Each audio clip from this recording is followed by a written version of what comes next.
અ,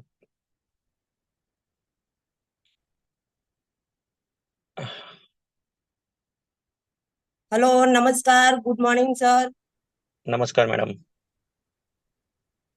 આજના ઝૂમ વેબિનારમાં મને પહેલી વાર મોકો મળ્યો છે અને મોકો આપે એવા આપણા ગુરુ શૈલેષ પટેલ સર અને મારા ગુરુના ગુરુ એનટીસી લીડર એવન શાહ સર અને તમામ ડિસ્ટ્રીબ્યુટર્સ, લીડર્સ, સિનિયર અને એવા લેડીઝ અમારા એનટીસી લીડર સીમા મેડમ, એનટીસી લીડર બંજારા સાહેબ અને એવા મારા ગેટ ગુરુ મહેશ પટેલ સરને હું હાર્ડલી થેન્ક યુ કરીશ, વેલકમ કરીશ સર, કે આજે મને પહેલી વાર ઝૂમ ઉપર આવવાનો મોકો મળ્યો છે અને તમારા બધાનો સાથ સહકારથી આજે હું પહેલી વાર ફર્સ્ટ વાર ઝૂમ ઉપર આવી છું. તો તમારો સાથ સહકાર જો છે અને હું વાત કરીશ કે આ બિઝનેસ પહેલા હું કેવી પરિસ્થિતિ હતી અને ક્યાંથી આવી છું, કઈ રીતે અમે આ સમય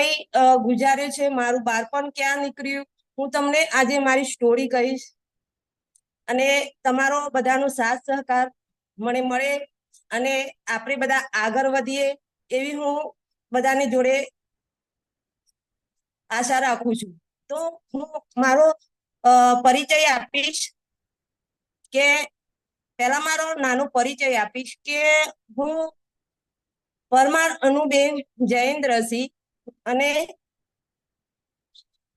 આ બિઝનેસ પહેલાની વાત કરીશ કે મોડાસા તાલુકામાં મોટી ચીચાનો કરીને મારું ગામ છે.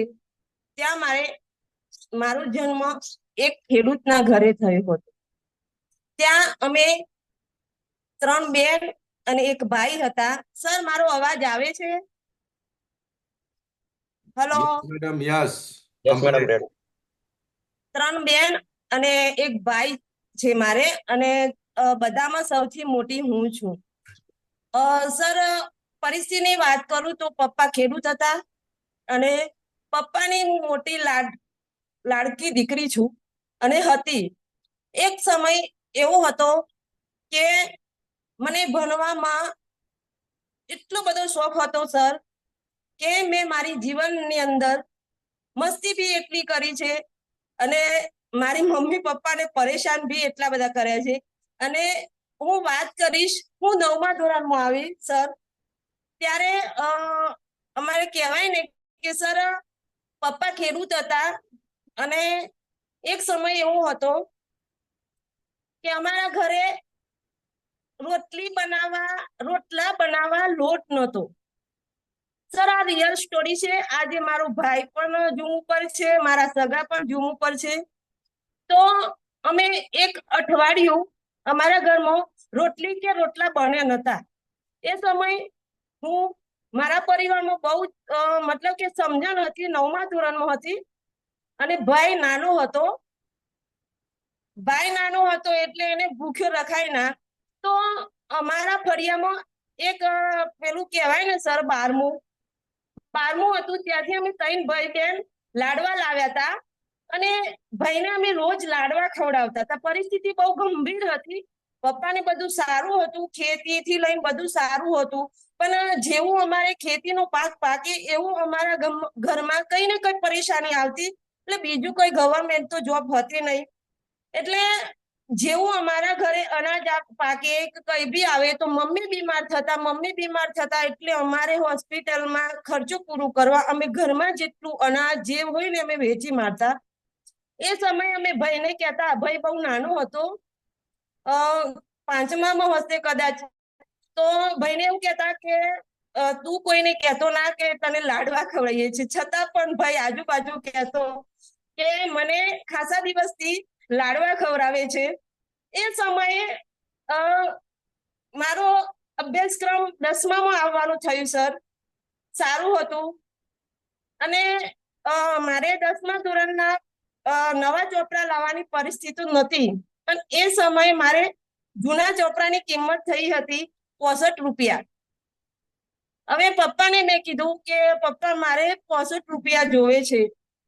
એ સમય એવું થયું કે મારા જ નામની છોકરી અનુ કરી અને એના પપ્પા સરપંચ હતા.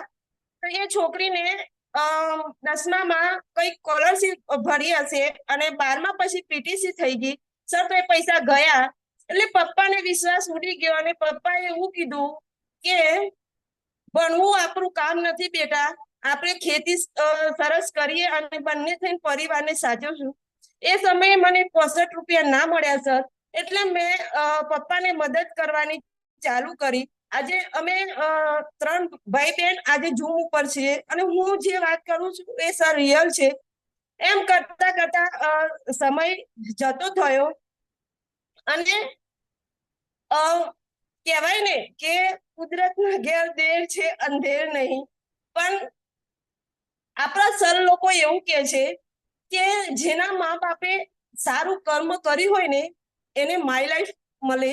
અને મારી આખી જીવનની જર્નીમાં માય લાઈફ શું બનીને આવી છે એ આજે હું તમને વાતચીત કરી. એવું નથી કે હું પહેલેથી જ સારા ઘરની સારા કમાલદાર ઘરની વ્યક્તિ છું, એવું નથી. મને હરેક જગ્યાએ તકલીફ કેવી રીતે હું માય લાઈફ સુધી પહોંચી એ તમને વાત કરીશ. એક સમય એવો આવ્યો કે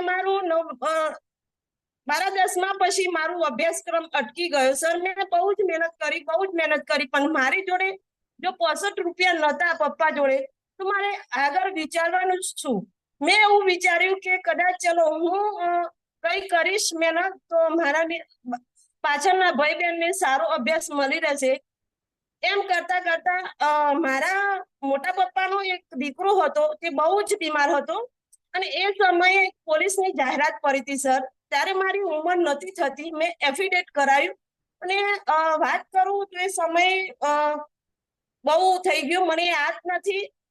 અને એ સમયે મેં 50 રૂપિયા એક જીજાજી જોડેથી લીધા સર અને જીજાજી જોડેથી 50 રૂપિયા લઈને મેં પોલીસની જાહેરાતમાં મેં પ્રવેશ કર્યો અને ગાંધીનગર હું પોલીસની જાહેરાતમાં ગઈ. ત્યાં મારું 3જા રાઉન્ડમાં મારું સિલેક્શન થયું અને બહુ દૂર નથી મુકાઈ. ટ્રેનિંગ માટે શામળાજી મહિલાનું ચાલે છે ત્યાં મુકાઈ હતી. ટ્રેનિંગમાં 3જા નંબરે આવી હતી. દોડ બધું મારું સારું હતું. પણ મેં પપ્પા લોકોને નતું કીધું કે મારે 5,000ની જરૂર છે. કેમ? ત્યાં 5,000 શેના આપવાના હતા સર? આજે તો કોઈ રસ્તામાં ચાલતું જાય ને એને પણ 5,000 મળી જાય છે. પણ એ સમયે જો 65 રૂપિયા ના મળતા હોય તો 5,000ની તો વાત જ નથી સર. એ 5,000 શેના ભરવાના હતા? ડિપોઝિટ, જે કે કપડા બૂટ 2 જોડી કપડા અને બૂટ મળતા હતા એના પછી પાછા મળી જવાના હતા. પણ મારી જોડે 5,000 પણ નતા. એ તો મમ્મી એ લોકોને પણ ખબર નથી કે મેં આવી રીતના ફોર્મ ભર્યું હતું. આજે પહેલી વાર એમને ખબર હશે. અને એ ટ્રેનિંગ પણ હું છાના માના ગઈ હતી. એ કંઈક ના કંઈક પાછું કુદરતને ના ગમ્યું તો પાછું કુદરતે મારા ઉપર એક કહેવાય ને કે એક એવી આશા હતી કે કુદરતે પાછું મને ફેંકી દીધી એવું કહેવાય. એ સમયે પાછું હું નિરાશ થઈ ગઈ અને પાછું જીવન જીવવાનું ચાલુ કર્યું. ત્યારે મારું બાળપણ હોય ને એવું હતું ને કે હું મસ્તીખોર બી એટલી હતી. એમ કરતા કરતા મારો સગાઈની વાત ચાલતી હતી સર. તો પપ્પાને થયું કે લાવો આપણી દીકરીને સારું ગોતીએ. તો હું પપ્પાને એવું કહેતી કે પપ્પા ગોતો તો એવું ગોતજો આર્મી વાળા. કેમ કે ઘરે આવે એટલે આવે અને કઈ બી થઈ ગયું બોર્ડર ઉપર તો હું કામકાજ કરી લે. ભલે 4નો પોટલો લાવે પણ એવું તો કહેવાય કે એક આર્મી વાળાની પત્ની છે જે ઘર કામ કરે છે, પોટલો લાવે છે. આવું એક મારું સપનું હતું. પણ સમયને પાછું એક પલટી મારી અને મારી સગાઈ હિંમતનગરમાં થઈ અને સારા પરિવારમાં થઈ. પૈસે ટકે બધું જ સારું, ધંધો બી સારો હતો. એટલે પપ્પાને થયું કે ચલો મારી દીકરીને સારું મળ્યું. આમ કરતા કરતા સમય ગયો અને અમારે કહેવાય ને કે અમારે દહેજ પ્રથા ચાલતી. દહેજ પ્રથા એટલે કે દીકરી પરણાવો ને એટલે જમાઈને પૈસા આપવાના, સોનું આપવાનું. એ સમયે પપ્પાને આ લોકો એવું કહેતા મારા સાસરી પક્ષના કે તમારે દહેજ આપવું પડશે. તો પપ્પાએ હા પાડી અને મને કશી ખબર નથી. જ્યારે મને ખબર પડી તો હું અહીંથી મારા ચીચાનો ગામથી હું 30 કિલોમીટર કે 40 કિલોમીટર ગાંભોઈ કરીને ગામ છે, ત્યાં જઈને હું પેલો રૂપિયામાં વાત થાય ને ડોગલા ઉપરથી મેં ફોન કર્યો કે મને પૂછવામાં આવ્યું કોણ બોલો. મેં બોલી કે હું અનુ બોલું અને તમે જે મારી સગાઈની વાત ચાલે છે ને, તો મારે તમારા ઘરે સગાઈ કરવી નથી, કેમ કે અમારી કેપેસિટી નથી.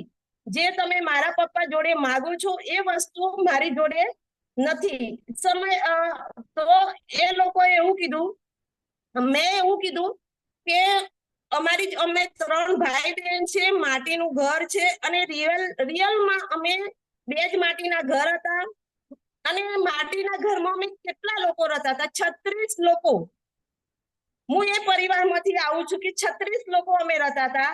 પપ્પાને 6 ભાઈ હતા. અને મેં આવું રિયલમાં મારી સાસુને વાત કરી હતી, પણ એ વખતે એ લોકો કીધું કે અમારે કશું જોતું નથી, ફક્ત કંકુ ને કન્યા. સમય ગયો અને મારું લગ્ન થયું 4/8/2014 ના દિવસે. એ દિવસે હું ફરીથી કુદરત મારા માટે કંઈક અલગ વિચાર્યું હશે આવું ખુશ હતી અને ખુશીથી લગ્ન કરીને આવી. તેનાથી હું થયું ઉલટું. મારી પાસે ફરીથી દુઃખનો પહાડ પડ્યો, તૂટ્યો. રોકટોક મારા માતા પિતાને આ લોકો એવું કહેતા કે તમારા માતા પિતા ગરીબ છે.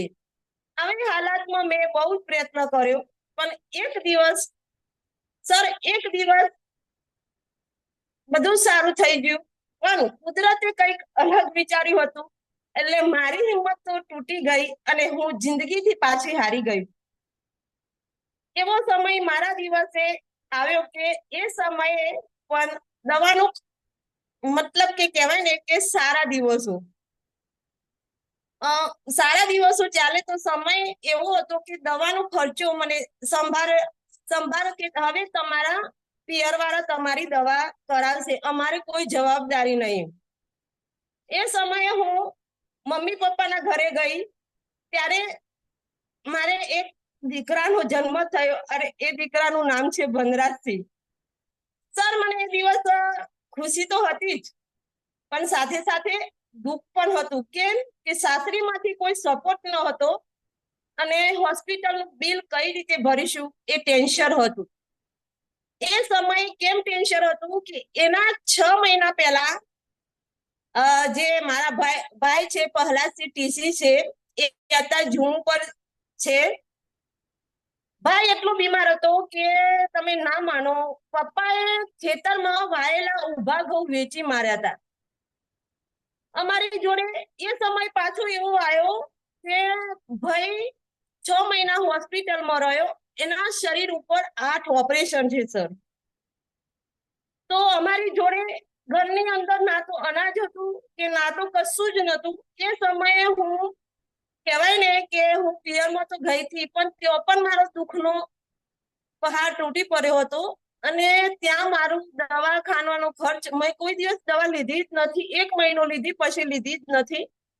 અને જ્યારે મને હોસ્પિટલમાં દાખલ કરવામાં આવી સર, તો ભગવાન તો જુઓ કેવી પરિસ્થિતિ મારા ઉપર નાખી.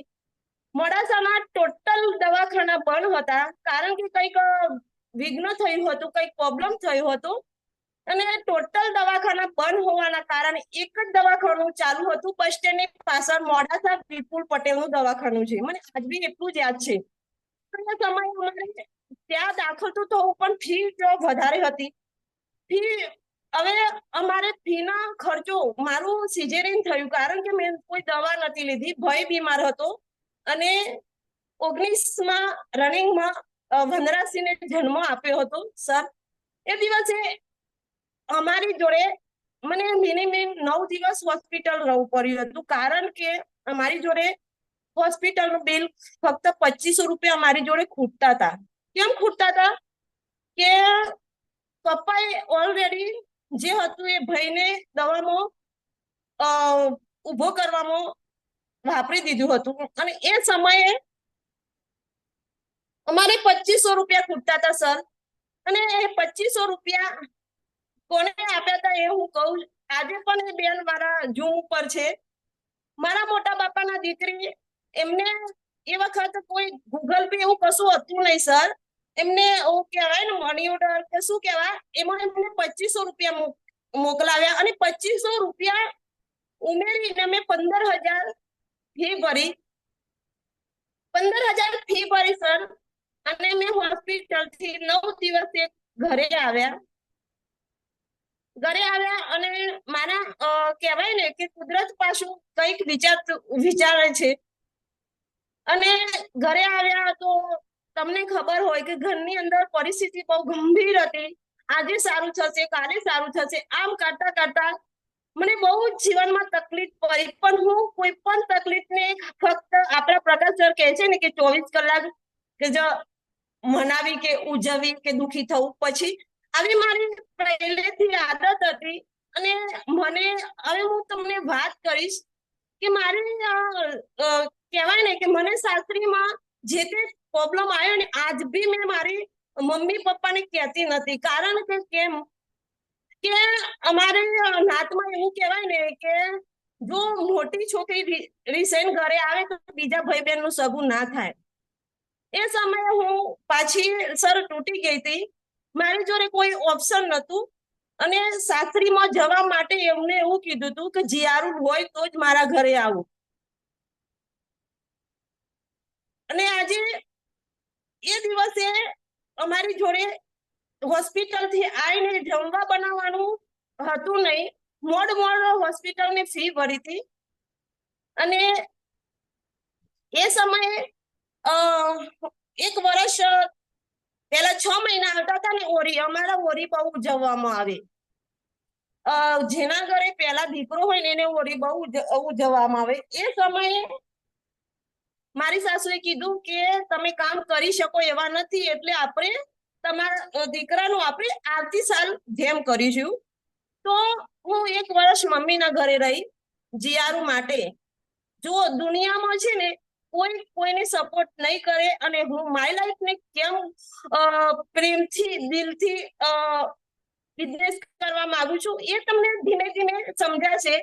હું જેવી 12-6 મહિના થયા હું મારી પાસે સાસરીમાં આવી. મને એવું હતું કે હવે મારું બાળક આવ્યું છે, એટલે આ ઘરમાં હું પ્રયત્ન કરતી કે ખુશી ઢૂંઢવા. મારે કશું જોતું નતું, મારે ખાલી ફક્ત બેટા સાંભળવા માટે હું બહુ જ પ્રયત્ન કરતી. એ સમયે થોડા દિવસ થયા અને મને એવું કહેવામાં આવ્યું કે હવે તમે 3 લોકો થયા તો તમારે અલગ રહેવું પડશે. હવે સર તમે વિચાર કરો, મારા હસબન્ડ જયેન્દ્રસિંહ એ બિઝનેસ તો કરતા હતા પણ ભેગો કરતા હતા. એટલે જે તે ઇન્કમ આવે સસરાના નામે આવે.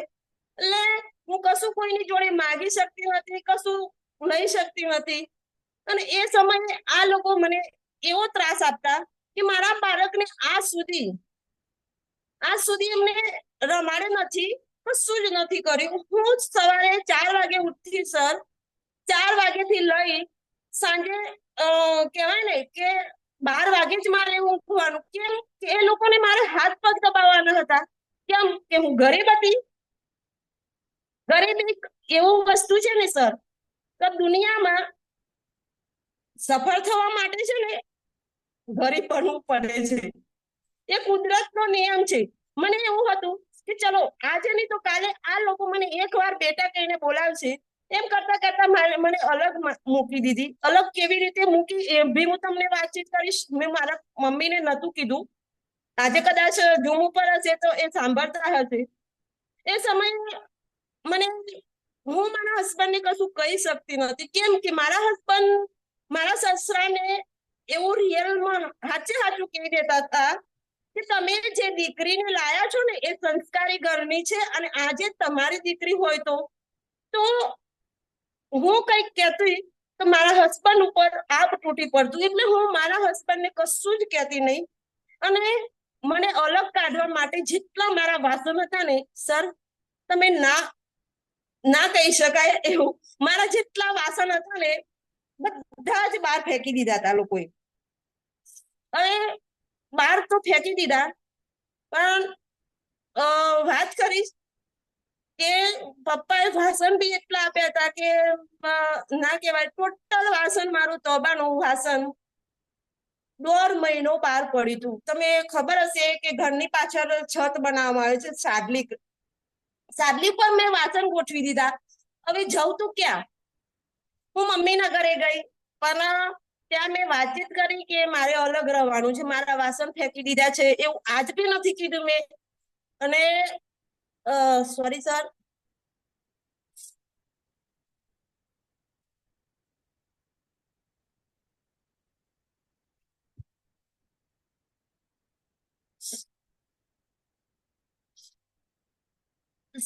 એ સમયે હું મમ્મીના ઘરે ગઈ અને ત્યાંથી મેં 10 કિલો લોટ દળાયો સર. અને હું એક મકાન ગોત્યું. એ મકાનની કિંમત હતી 1200 રૂપિયા. હવે તમે જ વિચાર કરો, મારી એક પાસથી આવક હતી નહીં. એ સમયે મારું એ ઘરનું ભાડું હતું 1200 રૂપિયા અને વનરાશીની ઉંમર હતી 6 મહિના. આવી રીતે જીવન ધીમે ધીમે ખુશી થવા લાગી. તો ચલો હવે હું મારી જિંદગીમાં ખુશ છું. પણ ત્યાર પછી ખુશી થઈ અને અમે જુદા રહેવા ગયા અને ખબર પડી એ સમયે ચિકનગુનિયા આવ્યો. એટલે હોસ્પિટલમાં બી જગા નથી. અને હોસ્પિટલમાં જગા નથી અને મારા ઘરના સાસુ સસરા નરંદ આ બધા ચાલી શકતા નતા. એ સમયે હું હિંમતનગરથી 7 કિલોમીટર બરમતપુરા ગામ છે, ત્યાં રહેવા ગઈ હતી.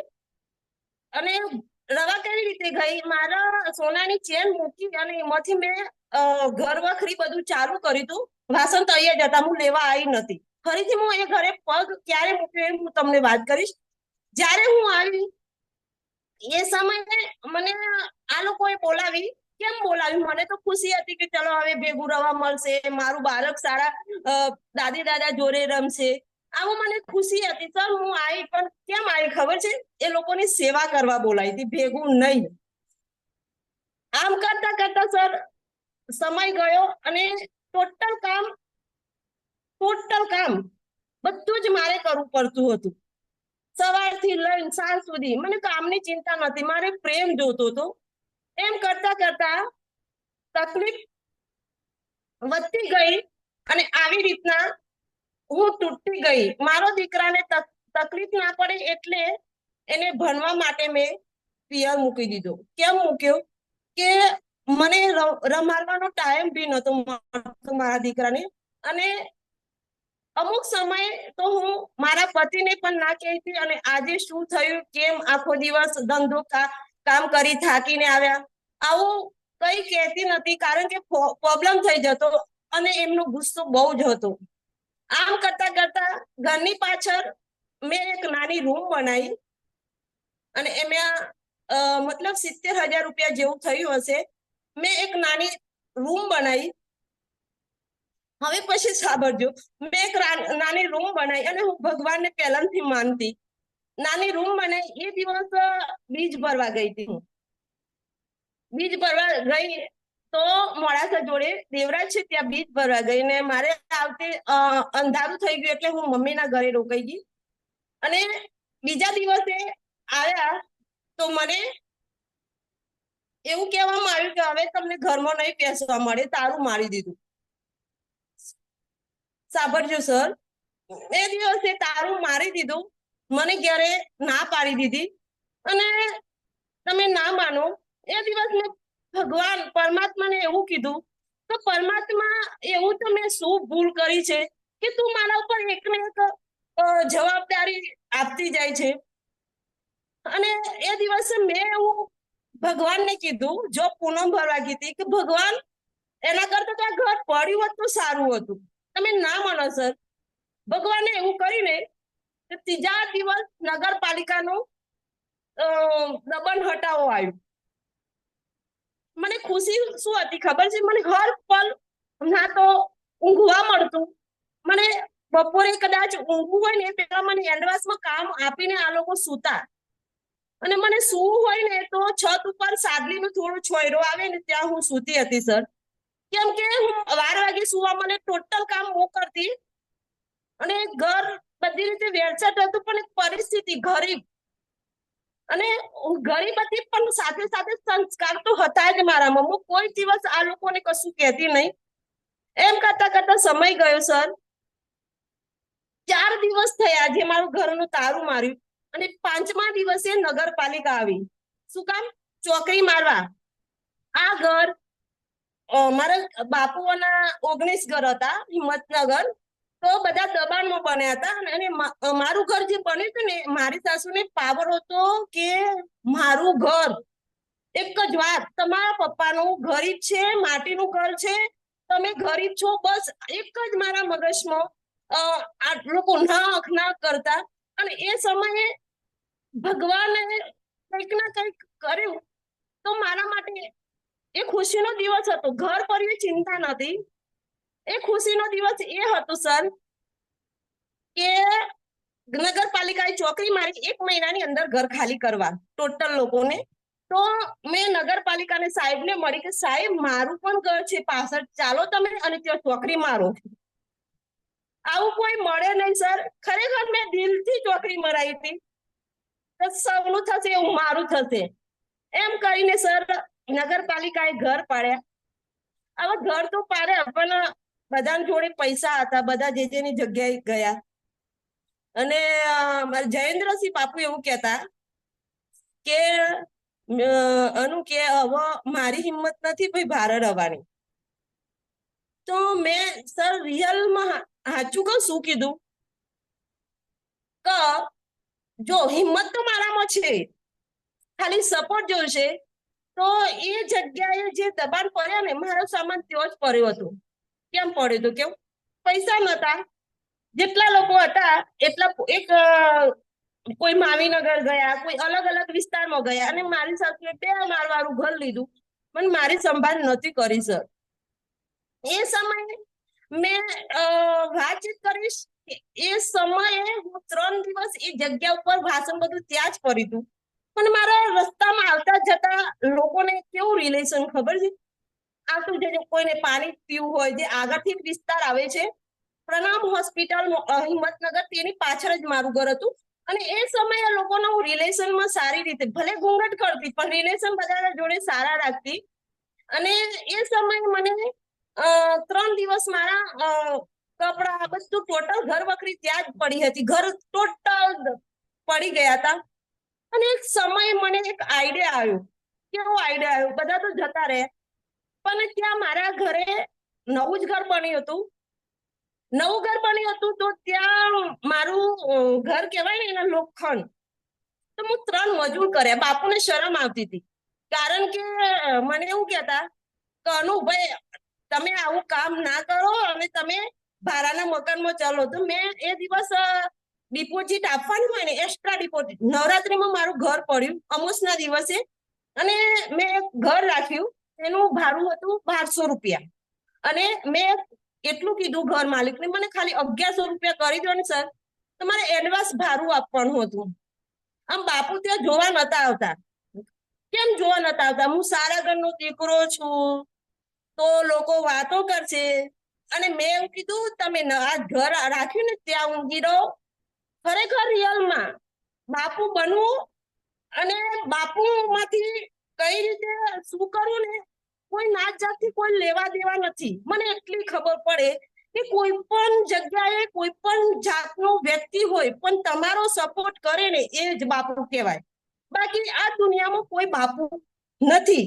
આ હું મારી જાતને આવી નક્કી કરી. અને મેં જે ઘર પડ્યું હતું ને સર, મેં ત્યાં પથ્થર નહીં કરતા. એક ટ્રેક્ટર વાળા ભાઈને મેં કીધું કે સર તમારે પથ્થર લેવા છે, એટલે કે મેં કીધું 1200 રૂપિયા. એટલે કે 1200 નહીં. હું કીધું તમે બોલો કિંમત કેટલી? એટલે ભાઈએ કીધું 800 રૂપિયા. મેં તમે ના માનો સર, 3 દિવસ જેટલા પથ્થર નીકળે ખાલી હું લખતી જતી કે આજે 800, આટલા ટ્રેક્ટર ગયા, આટલા ટ્રેક્ટર ગયા. અને મારી જિંદગીની શરૂઆત ત્યાંથી થઈ. બાપુ તો પણ ના પાડતા, એ આવતા જ હતા. હું આખો દિવસ ત્યાં જ રહેતી. ઘર મકાન પડી ગયા હતા ત્યાં. મારે જે પથ્થર નીકળે ને એના મારા 60,000 રૂપિયા ભેગા થયા. કેટલા? 60,000 રૂપિયા ભેગા થયા. અને એ દિવસ મને એટલી ખુશી હતી ને કે ભગવાન ખરેખર મારા ઉપર પૈસાનો વરસાદ કર્યો છે. ફક્ત 60 રૂપિયા, જે માણસ 65 રૂપિયા માટે ભણતર છોડ્યું હતું, એ માણસે આજે 60,000 રૂપિયા. ત્યાર પછી મને એવું થાય કે બે લીમડા છે, ચલો લીમડાને પણ કઈક ઘરાક ગોતી લાવું. આ બજારમાં તમે જુઓ, એક ઘૂંઘટ રાખી અને હું આવું કામ કરાવતી, તો બે લીમડાના ઝાડ મેં 30,000 માં આપ્યા. આમ કરતા કરતા મારું સરસ જિંદગી, મને એવું લાગતું કે હું જ છું દુનિયામાં કરોડપતિ. પૈસાનો સવાલ નથી, મને ખુશી હતી ઘર પડ્યું એનું.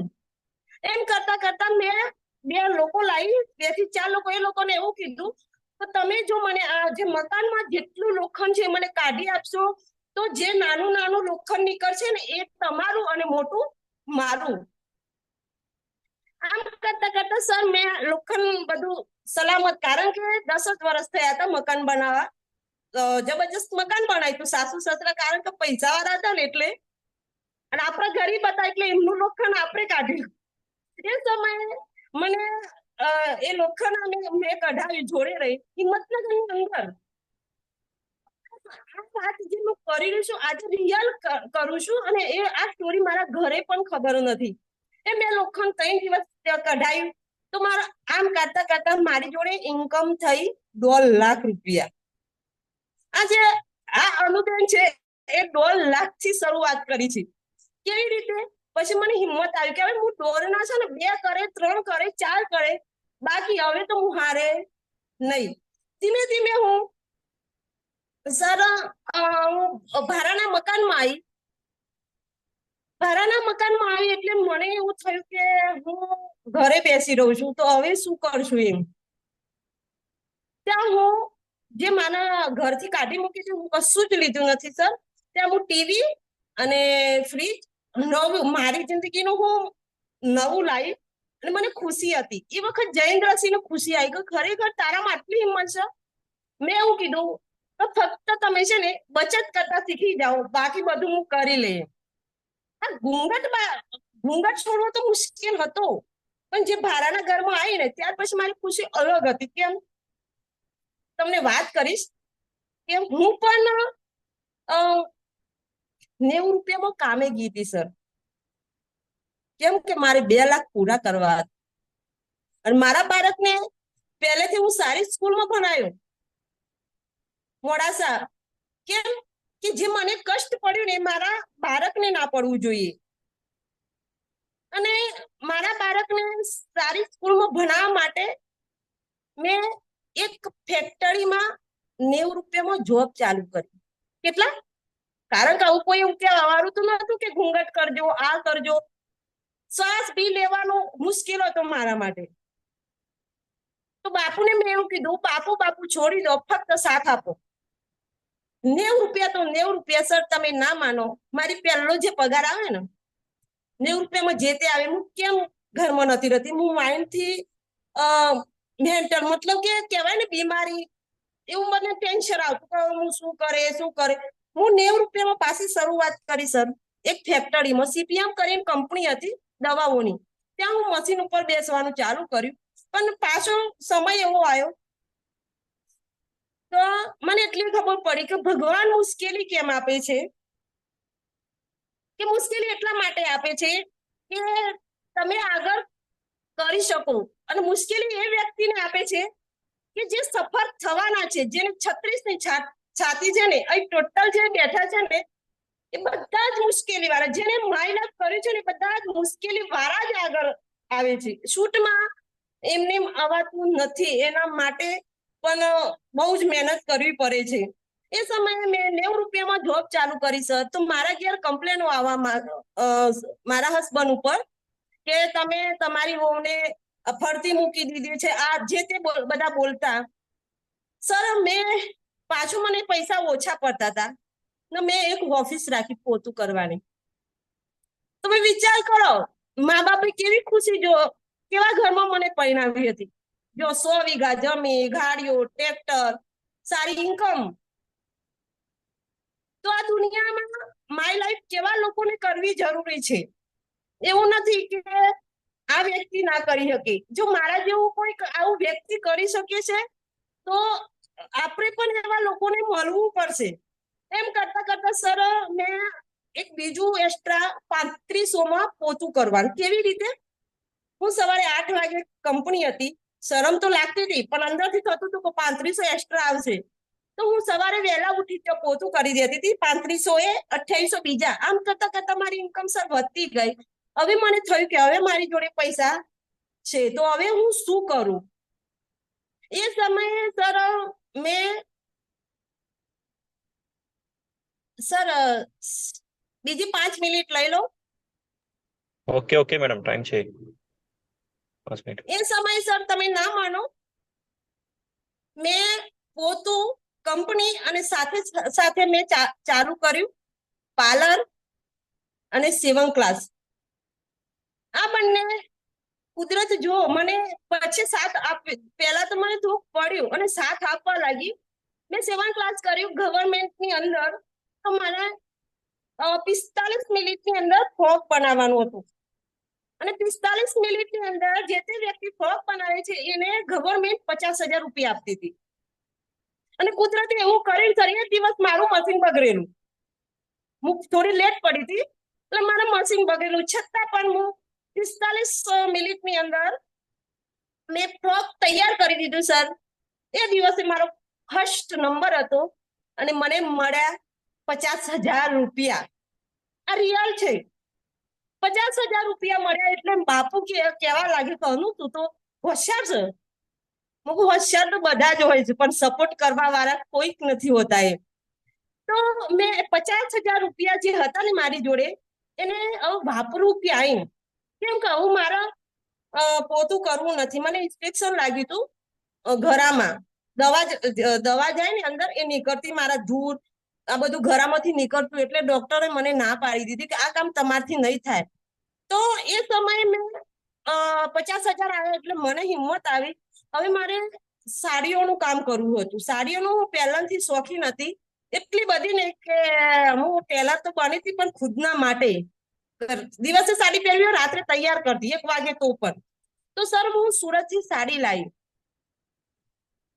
60,000ની સાડી લાવી અને એ સાડી મેં કેવી રીતે વેચવાનું ચાલુ કર્યું. એક બારાના રૂમમાં આજે હું જે ટેબલ ઉપર બેઠી છું ને એ ટેબલ ઉપર હું સાડીઓ રાખતી અને મેં વોટ્સઅપ વિડીયો બનાવી અને ભેજવાનું ચાલુ કરી. આમ બી મારે ટીચરો સાથે સારા રિલેશન હતા.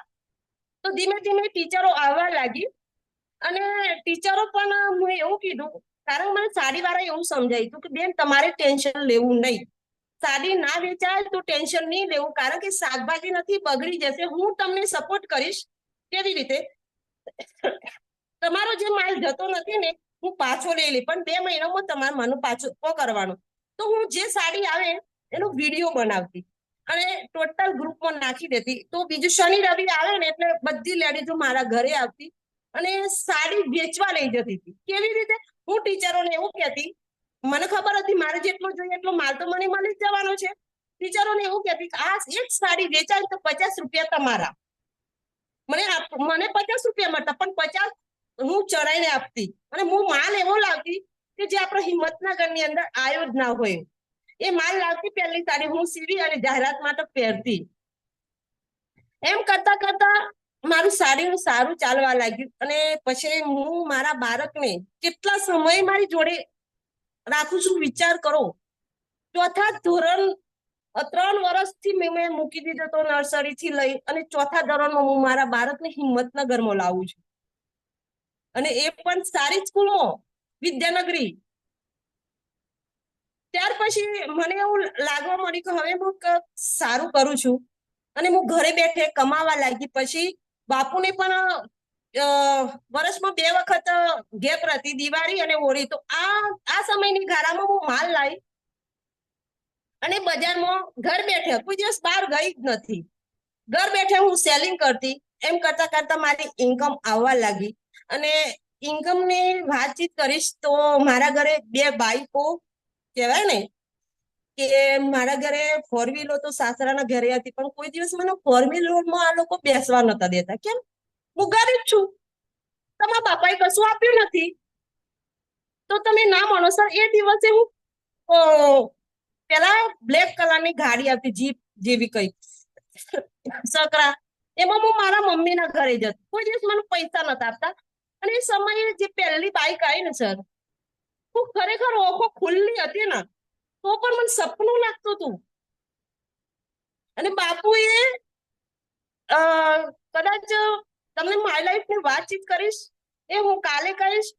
બાપુએ મને જે સાથ આપે છે ને સર, તો જયેન્દ્રસિંહ નો બાપ કેવું ને, માં કેવું ને, તો બી ઓછું પડે. કારણ કે મને ગુરુ કહેતા હતા. મેં મારી મમ્મીને કોઈ કમ્પ્લેન નથી કરી, કશું જ નહીં, આજ સુધી કશું કર્યું નથી. એ સમયે મારી જોડે 2 ગાડીઓ થઈ, મને બહુ ખુશી હતી. હું ભાડાના ઘરમાં રહેતી હતી અને બહુ સરસ જિંદગી જતી હતી. સરસ એટલે તમને વાત કરું, વર્ષમાં 2 વાર હું યાત્રા કરતી હતી. બાપુએ, આપણા શિવલિંગ કેટલા છે? 12 શિવલિંગ છે. બાપુએ ઓલરેડી 10 શિવલિંગની યાત્રા કરાઈ ચુક્યા છે. આ માય લાઈફ કઈ રીતે મળી? ખબર હતી કે કોઈને એવું ખબર પડી કે બેનને યાત્રા કરવાનો શોખ છે, એ લોકો મને માય લાઈફ આપી છે. અને માય લાઈફ ની જર્નીની વાત હું કાલે કરીશ કે ખરેખર માય લાઈફ છે શું. બહારની દુનિયામાં મેં ઓછી ઉંમરથી લઈ છેક સુધી બધા જ પ્રોબ્લેમો, અને આ દુનિયામાં મેં એ જોયું કે માય લાઈફ સિવાય ના તો ભાઈ, ના તો કાકા, ના તો બાપા. જો દુઃખ આવશે ને તો ફક્ત ને ફક્ત માય લાઈફ જ આપણી જોડે હશે. એ હું તમને કાલે વાતચીત કરીશ. આજે હું આજે મારી આટલી વાતચીત અહીં કમ્પ્લીટ કરું છું સર.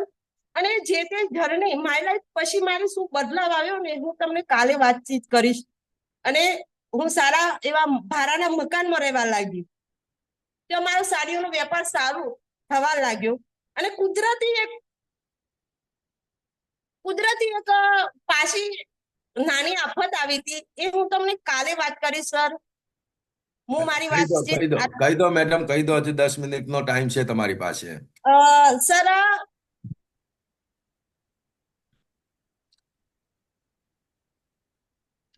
ઇમોશનલ થઈ ગયા છો મેડમ? આરામથી, રિલેક્સ થઈને, શાંતિથી તમારી સ્ટોરી કહો. જ થોડી 10 મિનિટનો ટાઈમ છે તમારી પાસે. ટેન્શન લીધા વગર આરામથી. સર, એ વખત વનરાજને મારા બાબા વનરાજને થોડો ઇસ્યુ થયો હતો, મતલબ કે બાળનો પ્રોબ્લેમ. તો એ સમયે હું બહુ જ ડિપ્રેશન, 3 દિવસ સુધી અમે બંનેને ખાવાનું છોડી દીધું હતું. કેમ કે છોકરો મારો એક જ સાઈડ કે મમ્મી મારા બાલ તાલ પડી ગઈ, હું સ્કૂલે નહીં જઉં. હવે મને એક જ સર એવું હતું ને કે જો તો કઈ તો આ છોકરાને બાલ નહીં આયા ને તો હું આ દુનિયામાં નહીં રહું. કારણ કે મારો છોકરો એક ના એક, એ બી ટાલ વાળો પેલો છોકરો કે હું સ્કૂલે નહીં જઉં. એ સમયે મારી અપલાઈન, કનકસિંહના પપ્પા, એ મારી અપલાઈન છે, એમનું સ્ટેટસ મેં જોયું હતું કે આ લોકો કરે છે શું. જે ગોવાનું હતું અને કઈક લઈને ઉભા હતા, એટલું બધું આઈડિયા નથી. અને એ સમયે 8મા મહિનાની 8 તારીખે 2019માં રાત્રે 8 વાગે આરતી ચાલતી હતી મારી અપલાઈન ના ઘરે. અને આરતીના સમય મને ફોન આવ્યો તો અનુબેન કેમ છો? મેં કહ્યું કોણ બોલો? એટલે કે હું કનકસિંહ. બોલો, શું કામ હતું ભાઈ? એટલે કે એક કામ કરજો બેન, તમારે ગોવા આવું છે? મેં કીધું ભાઈ મારે ગોવા નથી આવવું. ઓલરેડી હું ગોવા કરતા 4 ગણી ટેન્શન, કારણ કે હું શોખ બહુ હતો ફરવાનો. અને અમે વર્ષમાં 2 વાર અમે યાત્રા જતી રહેતા હતા બાપુ બંને. બાપુ એવું કહેતા, જીવા કરતા જોયું ભલું. જીવનની અંદર યાદ રાખજો સર,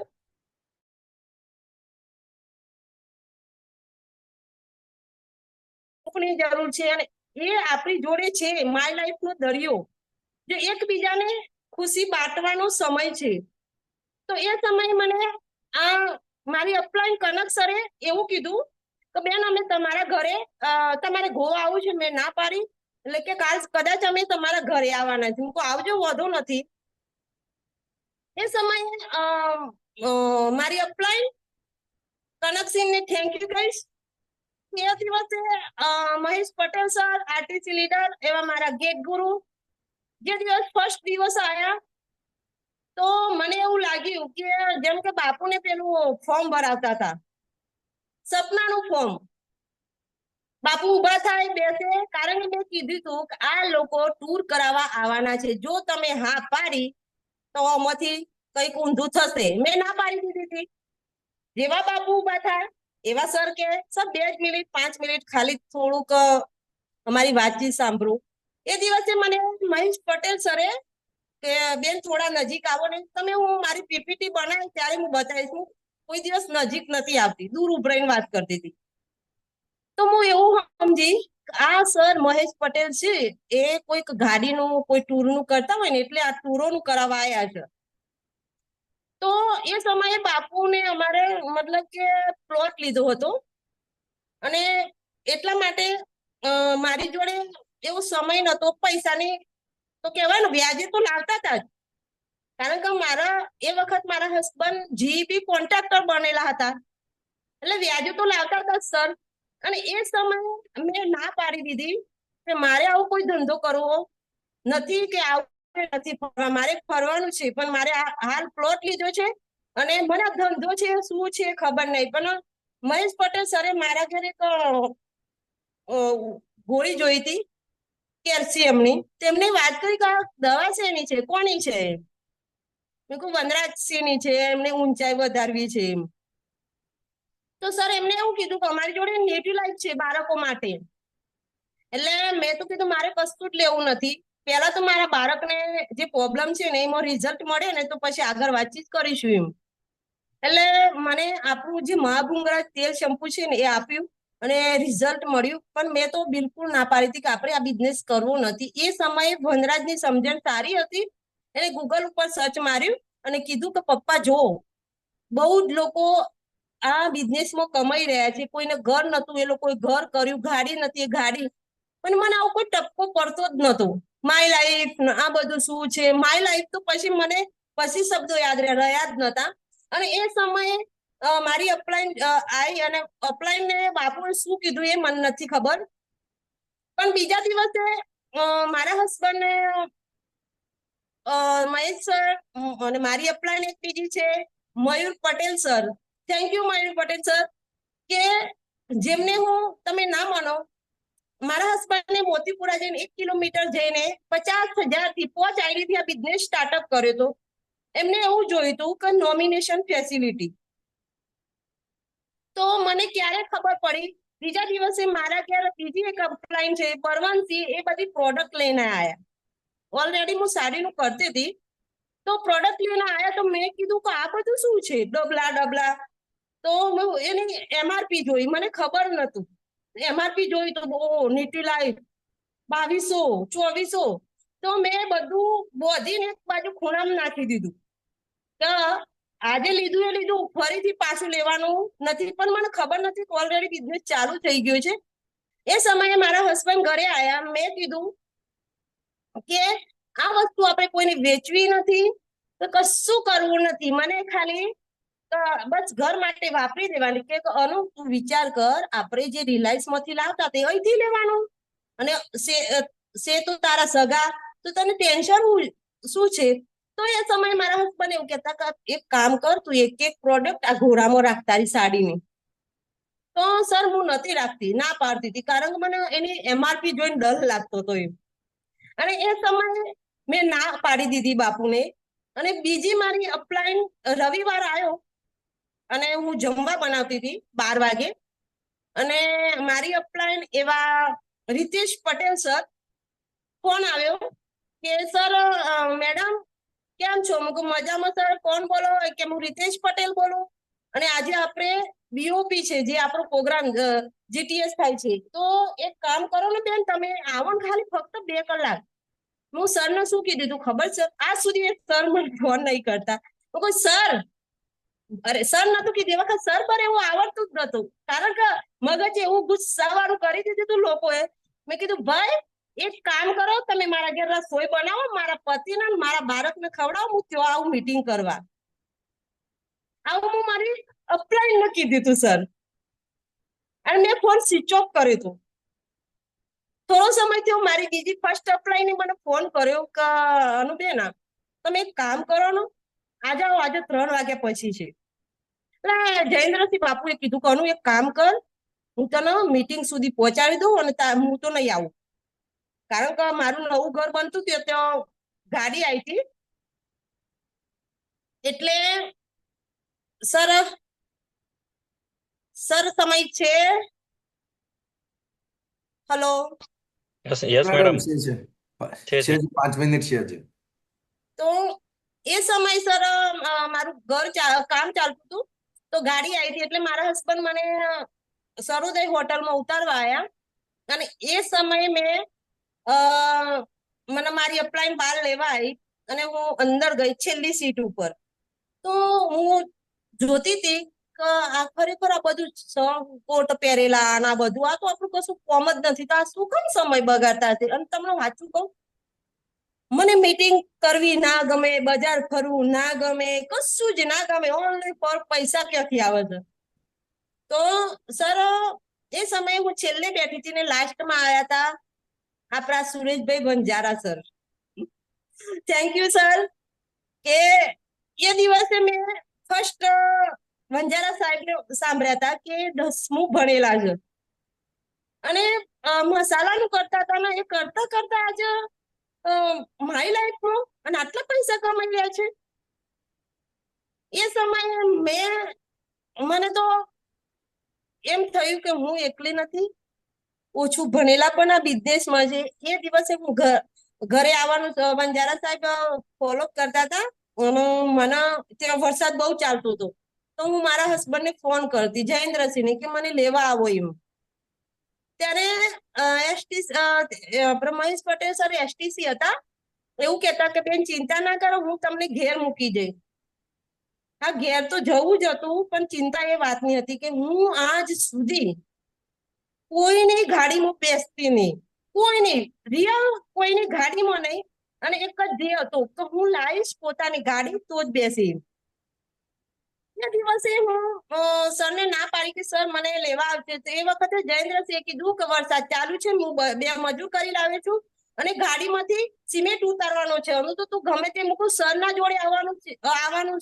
અને હું સર જોડે આવે તો સોસાયટીમાં લોકો શું વાતો કરશે એમ.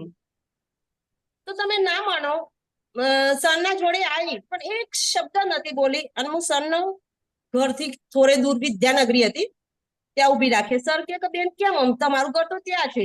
સર હું મને આટલો ઉભી રાખો ને, હું ઘેર જતી રહી. સર હું ઘર ગઈ, અને બાપુ આયા રાત્રે, હું વાતચીત કરી. તો આજે જે હું મીટિંગ મૂકી હતી ને, ત્યાં તો એક સર હતા, 10મું ભણેલા હતા, આટલું કમાતા હતા, આમ કર્યું. તમે ના માનો, 9મા મહિનાની 6મી તારીખે અને 2019 મેં મારી અપ્લાય નો ફોન આવ્યો કે કાલે એક ટ્રેનિંગ છે, તમે આવશો મેડમ. એટલે મને ઓલરેડી સાચું કહું, ટ્રેનિંગ મીટિંગ મને આવું બધું ગમતું જ નતું. એ સમયે બાપુ એવું કીધું કે સારું, અમે આવી જઈશું કાલે એમ. તો એ સમયે અમારી કહેવાય ને ફી કેટલી હતી, 300 બાપુના, 300 મારા. તો એ દિવસે મને પણ 300 કાઢવા મુશ્કેલ પડતા હતા કે આપણે તો આખો દિવસ પગાર્યો, પાછા હિંમત ન કરતી, આટલા આવ્યા, અને એમાં પણ 300 રૂપિયા આપણે આપવાના. એ દિવસે તમે ના માનો, મને 2 શબ્દ કહેવા ઊભી કરી હતી. છેલ્લે લાસ્ટ જૈન દેરાસરમાં મારી પહેલી ટ્રેનિંગ રહી હતી. મને તારીખ બી યાદ છે, 6/9/2019. એ દિવસે મેં ટ્રેનિંગ ભરી ને સર, તો મેં ત્યાં પેપરના ટુકડા જોયા તો ખરેખર નેટવર્ક માર્કેટિંગ છે શું. નેટવર્ક માર્કેટિંગ વિશે મેં બહુ જાણ્યું, અને રાતે મને ગ્રુપમાં મેસેજ આવ્યો કે મેડમ તમે, ત્યાં મને બોલવામાં આવ્યું કે મેડમ તમને આજનો દિવસ કેવો રહ્યો. તો મેં એવું કીધું કે મારી જિંદગીમાં પહેલી વાર તો કહે સર મને માઇક મળ્યું છે. તો ખુશી તો એ જ હતી કે માઇક મળ્યું હતું અને 2 શબ્દ બોલવા મળ્યા હતા. તો સર હું મારી વાત આટલા કમ્પ્લીટ કરું. Okay madam, okay. સર મારી બીજી માય લાઈફની આગળની જર્ની હું કાલે કહીશ. Okay madam. Thank you sir. Okay, thank you madam. બહુ જબરજસ્ત સ્ટોરી હતી અનુ મેડમની. એક સક્સેસફુલ વ્યક્તિ કઈ રીતે બન્યા અને પહેલા શું તકલીફો પડી હતી. આજે આ બિઝનેસમાં એ જ વ્યક્તિ ટોપ ઉપર જઈ શકે છે, કંઈક ને કંઈક પરિસ્થિતિમાંથી બહાર આવ્યા હોય. તો મેડમને ખરેખર ફરીથી મેડમ તમને થેન્ક યુ કહેવા માંગી છીએ અમે બધા તરફથી. તમારી જે જબરદસ્ત જર્ની હતી અને દરેક લોકોને ઇમોશનલ કરી નાખે અને જેના આંખમાંથી પાણી ના આવતું હોય તો પણ આવી શકે એવી એક જોરદાર તમારી સ્ટોરી હતી. Thank you madam. આગળનું સ્પીચ આપણા ગ્રેટ ગુરુ એવા શૈલેષ પટેલ સાહેબને આપણે વેલકમ કરીશું. Please welcome Shailesh Patel sir. Okay, okay. Thank you Nikunj sir. મિત્રો, ખરેખર અનુબેનની જે સ્ટોરી આજે રિયલમાં મેં બી આજે સાંભળી છે. મને બી પૂરી ખ્યાલ નહોતો કે જે માય લાઈફ સ્ટેજ પહેલા એમની જે પરિસ્થિતિ હતી મને બિલકુલ ખબર નથી. આજે મને બી સાંભળવાનો મોકો મળ્યો છે કે જીવનની અંદર જ્યારથી નાનપણથી જ એમની તકલીફ ભોગવેલી હતી તમે દેખી શકો છો.